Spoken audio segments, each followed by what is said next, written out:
Today, we're taking a look at Weiss's 50X series DACs, the best DACs I've never heard. Just over a year ago at CanJam SoCal 2021, Odyssey debuted their latest flagship, the Odyssey LCD5.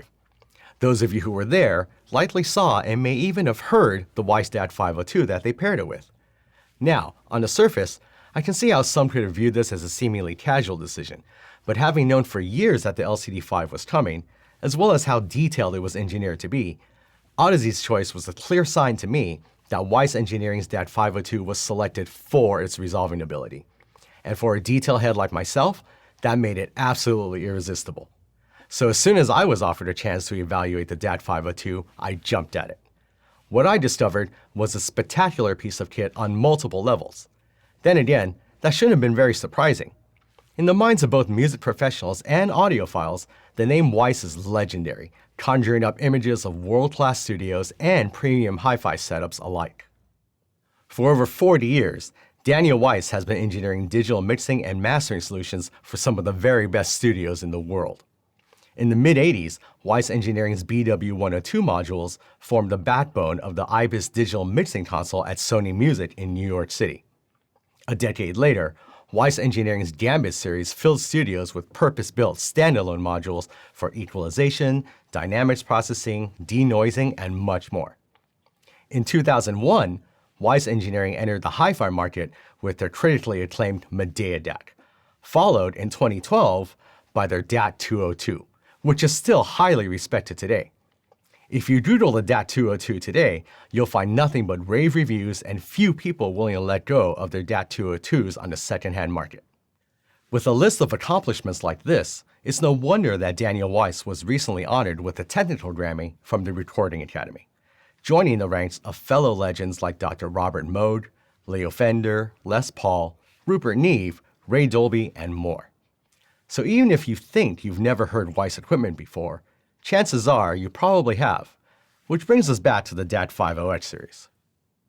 Weiss's flagship DAC501 series comprises this DAC501 and its larger sibling, the DAC502.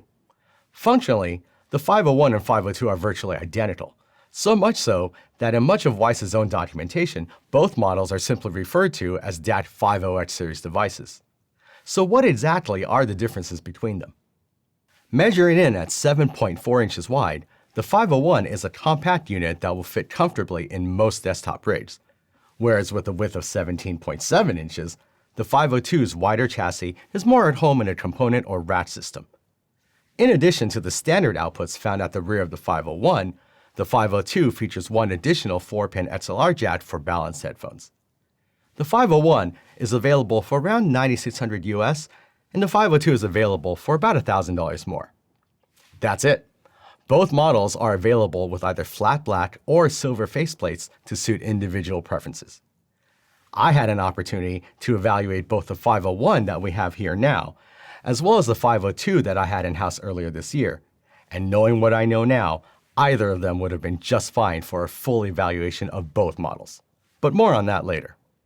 The 50X series is designed and built for hi-fi enthusiasts.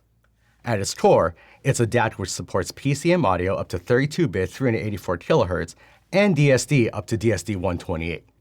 It includes all of the inputs typically expected of a high-end DAC, like USB, coax, Toslink, AES EBU, and Ethernet. For outputs, the 50X series includes both XLR and RCA, as well as a 1/4-inch headphone jack on the front panel. And remember, the 502 also includes that additional 4-pin XLR headphone jack I mentioned earlier. Beyond its core DAC functionality, the 50X series are also incredibly sophisticated digital signal processors able to sculpt and shape audio entirely within the digital domain, employing methods that are also utilized in Weiss's studio products to create and produce the music we love.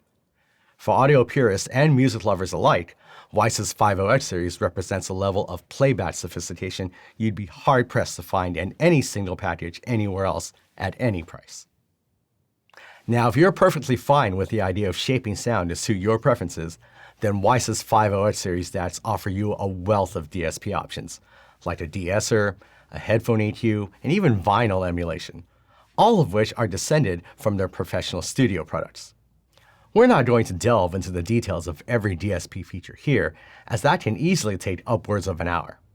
But we'll be sure to include a detailed breakdown of the 50X series DSP features in this review's accompanying post on headfi.org, and we'll include a link to that post in the description below.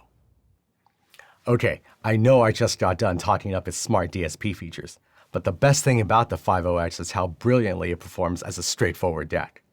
For the purists amongst us, those of you who couldn't care less about something so gauche or vulgar as sound shaping, the mere introduction of a 50X into your system provides you with world-class digital to analog conversion. I'll delve into specific impressions momentarily, but Weiss's 50X series DACs are incredibly impressive, particularly with respect to detail, neutrality, and transparency. I'm a detail head through and through. It's how I entered the hobby back in 2011, and I've been chasing detail ever since. The 502's exquisite and boundless detail is everything I'd hope it would be. Let me give you a quick example. Cameron Graves is an amazingly emotive pianist at the forefront of Los Angeles' burgeoning jazz scene. In the prelude of Adam and Eve from his Planetary Prince album, there's some background noises which most DACs will render without much difficulty, if not quietly. With the Hugo 2 that I use as my daily driver, it becomes fairly obvious that those noises are in fact hi-hats jostling against each other. With the 502's superior detail retrieval, it's a treat to hear that those hi-hats are simply responding to the skittering of its stand being dragged along the carpet as percussionist Ronald Bruner is making final adjustments to his kit. Granted, that's not musical content per se, but I still find studio sounds like that delightful to hear. Moving on to something completely different, the 502's excellent resolution also enhances the enjoyment of electronic music for me. Autechre's seminal track, Montreal, is filled with synthesized and constructed sounds, so there's not much real to discern there. Nevertheless, the 502 resolved finer textural details, adding some much welcome complexity to what is otherwise a fairly Spartan composition. When it comes to the 502, I mean it's neutral in the most ideal sense of the term. I don't mean that annoyingly strident neutral bright signature that's trying to pass itself off as neutral these days. Nor do I mean an overly thick and smothering neutral warm signature, and I definitely don't mean that dry, dull, lifeless void where some pro audio brands send music to die. The 501 and 502 offer true and uncompromising neutrality. And no, that's not a wisecrack about Weiss Engineering being a Swiss company. Now, believe it or not, modern pop recordings are surprisingly useful resources for gauging neutrality, or the lack thereof. Oftentimes, these highly produced tracks can sound just fine played back through a Premiere Studio's mixing console, only to be butchered by questionable playback gear once that track is out in the wild. Case in point, The Weeknd's Less Than Zero. Given any more weight than needed by overly warm signal chains, its bass line quickly becomes very one-note and overwhelming. With the 502, that bass line stays tight and rhythmic, driving the song through to resolution instead of droning through it. On the flip side of that coin, Doja Cat's Say So is almost too thin and anemic for its own good, and I can't just turn it up for more satisfying bass levels for fear of making the upper mid-range too strident or sibilant. Here again, the 502's refined neutrality keeps those annoyances from occurring, giving us that extra little bit of headroom to pump up the volume and truly enjoy this groove. And finally, the 502's overall transparency is simply outstanding. For example, Sennheiser's HD800 has a breathtaking and hyper-wide soundstage, which should make it one of the best headphones for symphonic works. Yet, I rarely use it for such, as it's also somewhat soft in its presentation of micro details, which often adds a layer of diffusion to musically dense symphony orchestra recordings. But when the HD800 is sourced and driven by the 502, that signal chain cuts straight through that layer of haze. The New York Philharmonic's performance of the Gloria, from Bach's Mass in B minor, with Alan Gilbert conducting, stands as my preferred rendition of this piece for its pacing, exuberance, and sheer sense of scale. Together, the 502 and the HD800 make the strings come alive, enough to challenge the bite of the brass sections. The New York choral artists are clearer and more distinct, with the emphases eliciting actual sibilance at times, as opposed to what typically sounds more like a collective lisp. And even that one performer being a wee bit overzealous with his sheet music at 1 minute and 46 seconds is given a moment in the spotlight. The clarity and transparency is utterly and truly glorious. Day after day, audition after audition, the 502 continually impressed me with its effortless detail and non-trivial resolving ability, its abiding neutrality and remarkable lack of coloration, and its exceptional transparency, all of which made the 502 sound like nothing at all, like it wasn't even there, making Weiss's DAC502 the best DAC I've never heard.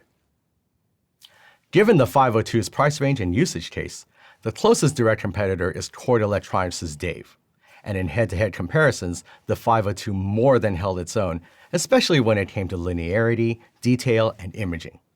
For those of you interested in a direct comparison between the two, I'll include comparative impressions in this review's accompanying post, and we'll put a link to that post in the description below.